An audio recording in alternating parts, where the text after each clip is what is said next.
But one day, while watching the slaves in their hard labor, Moses observed a guard beating one of them mercilessly. Suddenly, without explanation, he became angry and killed the guard. It was then that he and everyone else knew he was just another Jewish slave. So immediately, in fear for his life, Moses fled to the wilderness of Midian as far as he could from the haunting cries of his people. Soon Moses found a life with the family of Jethro, the priest of Midian. He married the priest's oldest daughter and began taking care of his flock. He spent many hours alone in the fields, tending to the sheep, trying desperately to escape his past and forget about the cruel life of slavery his people were suffering under the tyrant Pharaoh. In his despair, he was sure God had forgotten them, and he felt God had also forgotten about him. But he was wrong. One day, when he was tending sheep, Moses came upon a bush that was burning, and it was not being consumed. Curious about this amazing sight, Moses decided to get closer so he could see how this was happening.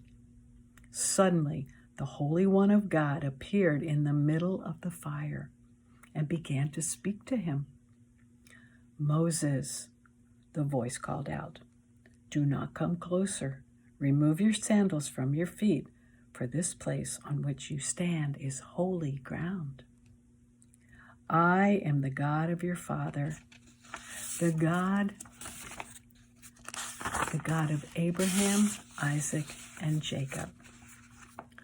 Moses immediately hid his face because he was afraid to look at God. The Lord said, "I have seen the affliction of the children of Israel and have heard their groaning. I will raise up a deliverer to lead them out of bondage. I am calling you, Moses, to go to Pharaoh to tell him, 'Let my people go.'"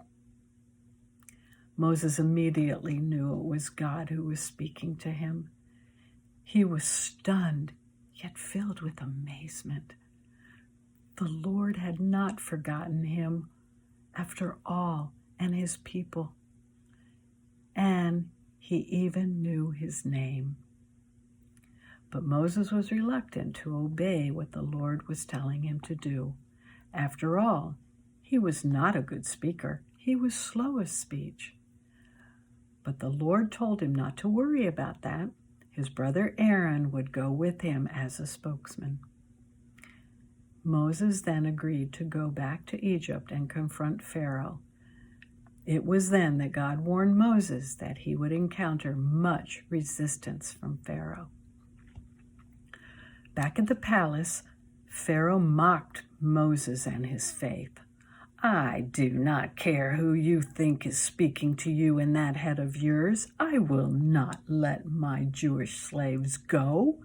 Pharaoh's face was bright red with rage. "And if you persist in coming to me with your ridiculous demands, I will be forced to call on my most powerful gods, who will destroy your God along with you and those worthless slaves."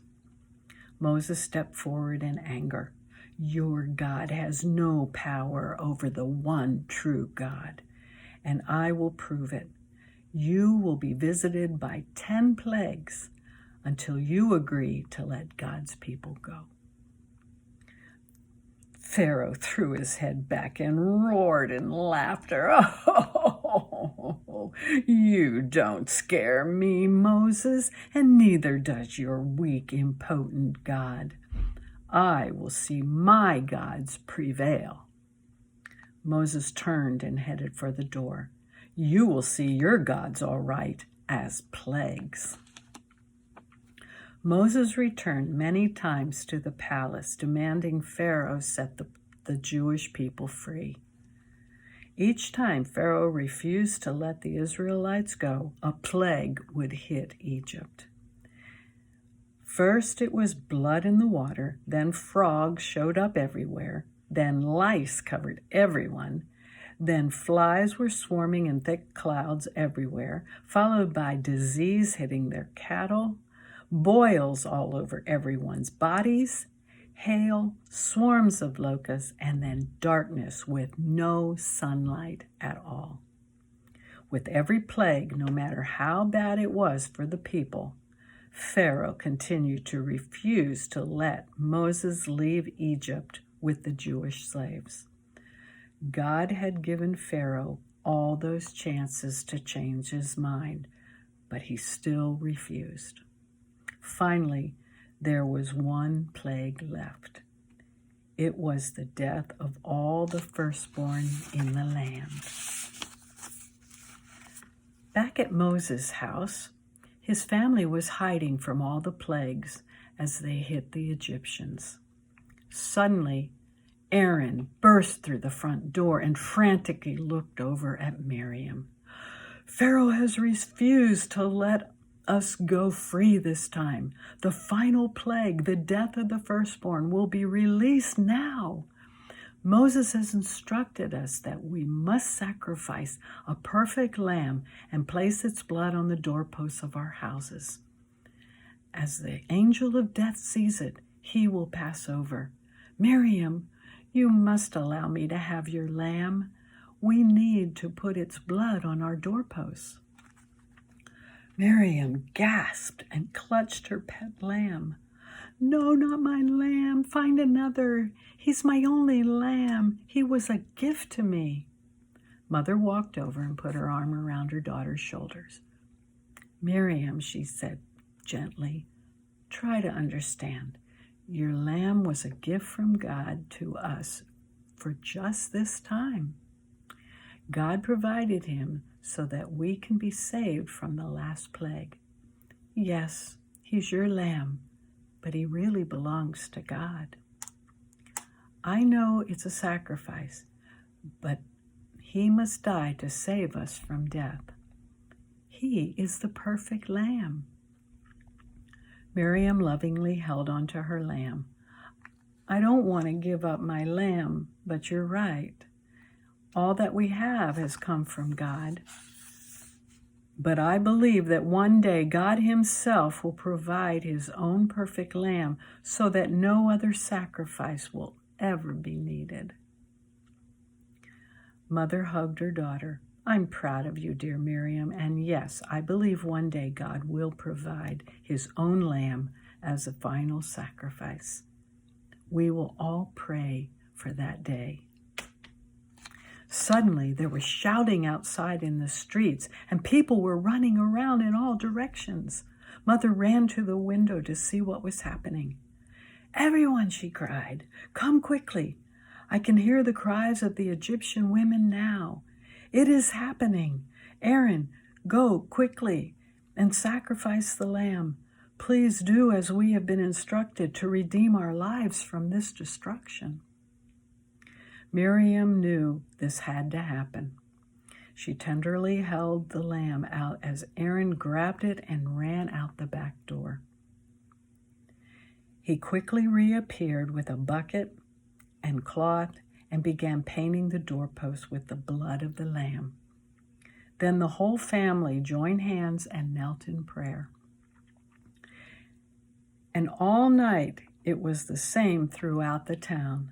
The angel of death would enter the homes where there was no blood on the doorposts, but would quickly pass over the homes when he saw the blood on the doorframes. Pharaoh, too, found that the firstborn in his palace had been visited by the angel of death, his own son. He walked out onto his balcony and looked down where Moses stood in the courtyard. With all the anger and grief raging inside of him, he screamed, "Go!"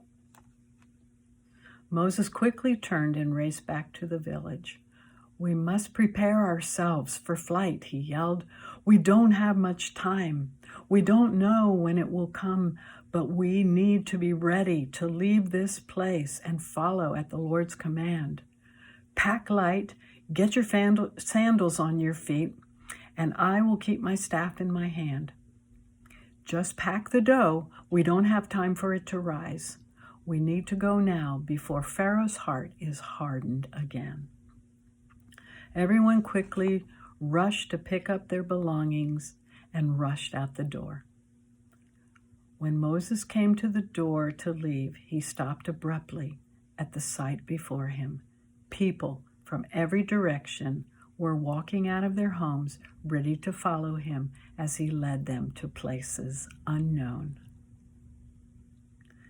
This is a wonderful story about former slaves who were redeemed by the blood of the Lamb. And you know what? It's true now too. As we heard in the story, God instructed Moses to take the blood of a perfect lamb and paint it on the entrances of their homes to rescue them from certain death. And we heard how Miriam said she believed the Lord himself would provide his own lamb so that no other sacrifice would ever have to be made again. Well, God himself did provide the sacrifice. The Bible says Yeshua is our Passover lamb. He came and shed his blood for all of us. We can now put his blood on the entrances of our hearts so that we can be rescued from sin and become his special friends forever. God bless you all and have a wonderful Passover season.